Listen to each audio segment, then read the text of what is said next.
My name is Gary Primrose.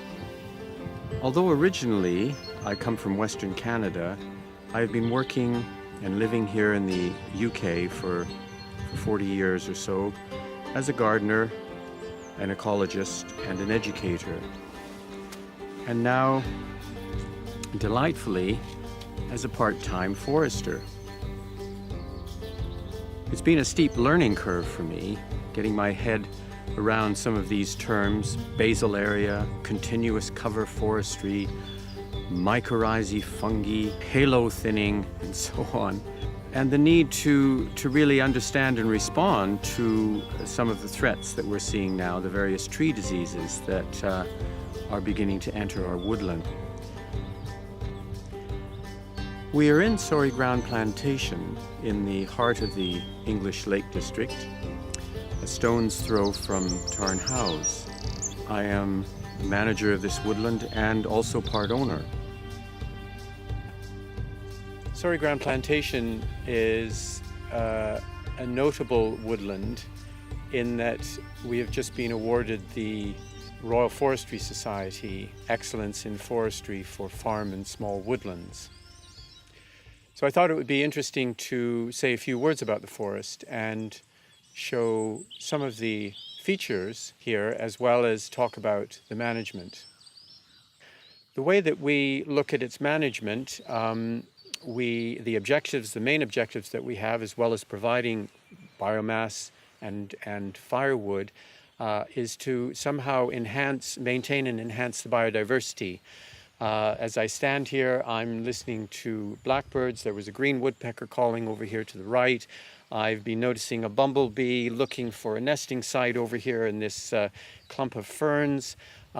We have marsh tits and great tits calling and going into this young regeneration that's coming up over here on our right.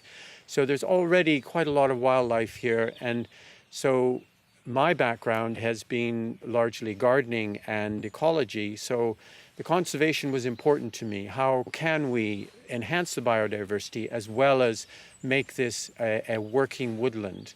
So really we were thinking of managing it really as a multi-purpose woodland, trying to enhance biodiversity, sustain the economic needs of the forest for our needs, but also to enhance the landscape as well by introducing different tree species. But also, we feel that it's important that education should be part of what we're doing here.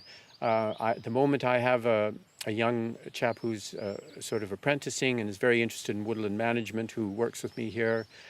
We've had some people from the local university come and do research work here in the forest, looking at various aspects of the management here. When you determine how much wood is in the forest, what they call examining the basal area of the forest, we found that this forest has an annual yield of about 150 tons a year. We installed a wood chip boiler at the guest house. We also have wood stoves. We have 8 wood stoves altogether, and that requires approximately 20 tons of firewood. So our needs, which are about 100 tons, are less than the annual yield. So it meant that we would be able to thin this forest, in other words, use some of the thinnings from the forest to be able to meet our needs for the house, and as well as allow the forest to develop sustainably in perpetuity. So that was a very interesting thing to find out, that 20 hectares of a mixed age plantation will be able to provide the needs of a guest house that is using 150 kilowatt wood chip boiler, as well as a number of wood stoves. A lot of the thinning that we do here is with a horse logger, and one of the reasons for that is to try and reduce the compaction and the disturbance of the soil. We've noticed that when the Forestry Commission was doing extraction in the past, that we ended up with really large ruts and areas where there was no regeneration afterwards because of the compaction and the ruts that developed from the big machines. We found that the horses, although they scratch the ground, they just take off the surface area, and it's actually quite good for natural regeneration. We have been also hearing that preserving woodland soils is very, very important because of the connections that trees make through mycorrhizae fungi, and trying to disturb the mycorrhizae fungi as little as possible is something that is very good when using horses. It has very little disturbance. We have employed a horse logger who lives locally, George Newton. George works with us several months of the year, in just about every year, so we're able to give him fairly regular employment, and this is because the ground is very uneven, it's very boggy. George finds this ideal ground for horses, and I think is a good advertisement for horse logging a woodland like this. Done. Done. Walk. Steady. Blood.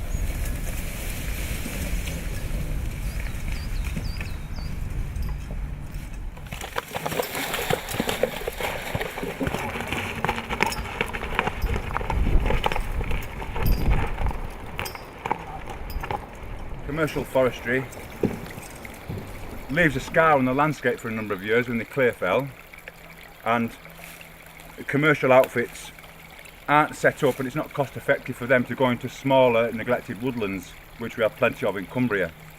With a horse and a saw, I can go into nearly any wood and extract a bit of timber, do a bit of thinning, without having the infrastructure of building roads in and any other environmental sort of damage like crossing rivers and such like. So I think, yeah, it's not productive as machine-led forestry, but we can, as time goes on, make use of the smaller woodlands we've got, which have been ignored for years and years, along with all the crafts and skills that used to go on in these small woodlands. Back foot, back, down, walk, come lad, wait, lad, go on then.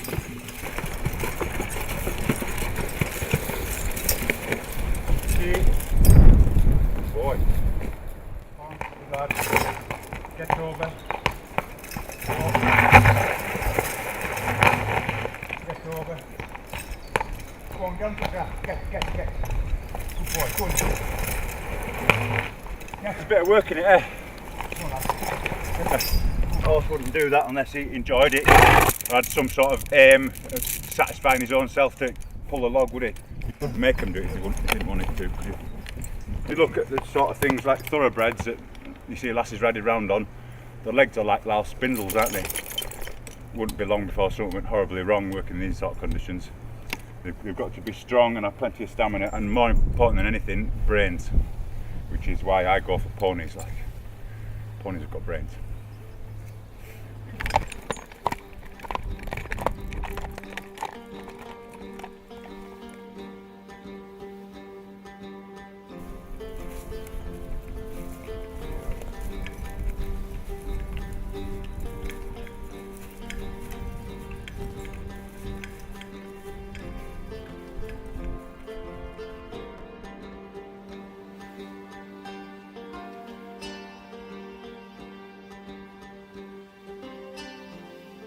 So in trying to manage the wood as a multi-purpose woodland, we found that continuous cover forestry methods work well for us. Now, continuous cover forestry is where trees are spaced in such a way that gaps are created in the forest to allow light to come in for natural regeneration.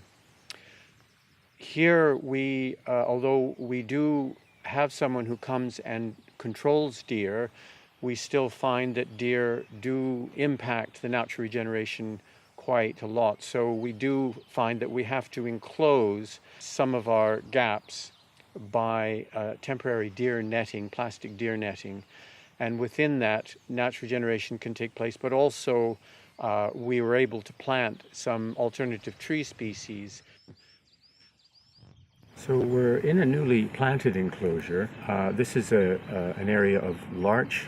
It's about 50 years old that we've thinned recently, and we've created these spaces here. We've been noticing that there isn't very much natural regeneration that's been taking place under the areas that we've thinned out. So we've created these enclosures with plastic deer netting that will leave on for about 5 to 8 years to allow these trees to sort of get established.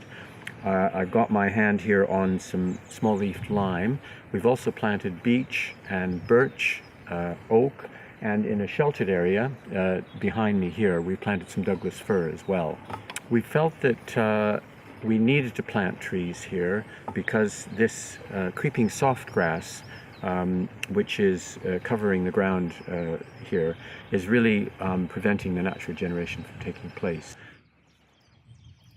So if you plant the trees close together, eventually they'll shade out the grass. And once the grass is shaded out, that it exposes the soil and allows for seeds to come in, and so they can regenerate.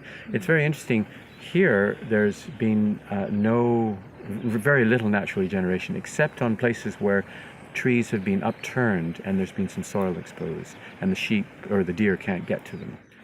When we plant a tree like this, it'll take generally a year or 2 years for its roots to get in and for it to become established. Whereas a naturally regenerated tree will get its roots in and start to be able to sort of explore and compete. Often, particularly if there's a dry spell, often it will put down an initial taproot going quite deep and be able to grow. And you'll find that if there's a tree that is naturally regenerated here, in a couple of years, it will catch up to this tree and outgrow it, probably. So natural regeneration really is the way to go. And of course, you've got varieties of trees that will grow in this soil, that are happy in this soil on this aspect. But again, it'll be restricted to what's around us. So here we have mostly larch, we have a little bit of spruce, but we don't have any birch here, and birch is often a pioneer sort of naturally regenerating plant. We do have some mountain ash, and as I mentioned over there, we've got some mountain ash regenerating there. But yes, natural regeneration is the preferred thing to do. One way of perhaps getting that, if you had the seed stock available in the vicinity, would be to get some pigs in. Pigs are very good at chewing up the soil, or scarifying it, bringing in some, for instance, some harrows with horses, or chewing the soil up in some way so that you've got bare soil that the seeds can germinate in. So they've got a sort of chance to compete with the grass. But at the moment, the grass really outcompetes anything that comes up. And also, of course, you have deer coming, and as soon as something emerges above the grass, the deer chop it off. So that hence the deer netting, to try and prevent that from happening. As soon as you fence off an area, the change is remarkable.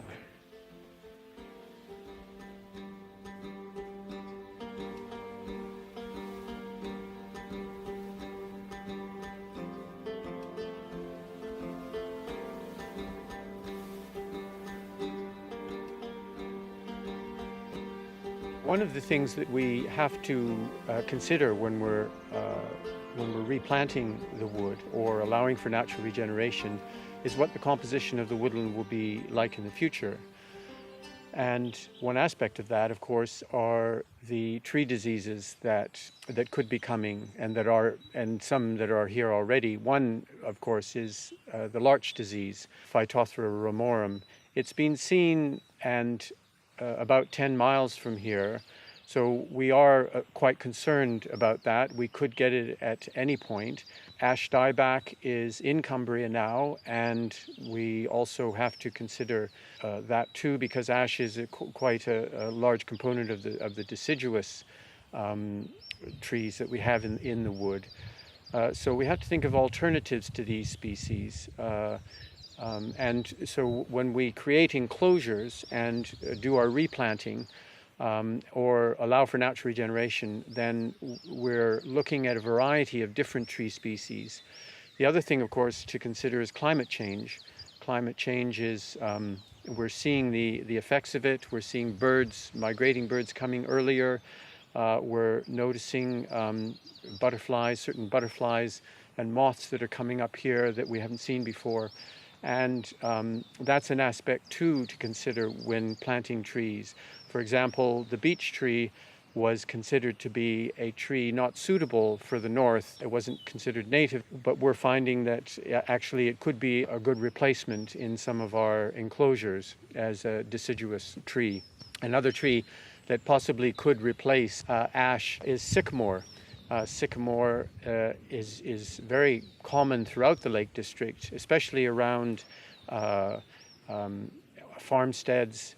It's a very wind-firm tree and comes into leaf early, and understandably it's not a tree you would want in a nature reserve because it does shade out the ground flora, but it's a very useful tree, and particularly here, as you can see, the forest here was planted on agricultural land. We see mostly grass as a ground layer, except in the areas of the forest where we had woodland before.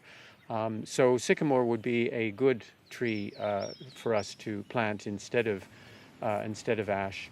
Also, we're trying to foster aspen and birch as well. They are also good trees as replacements for ash.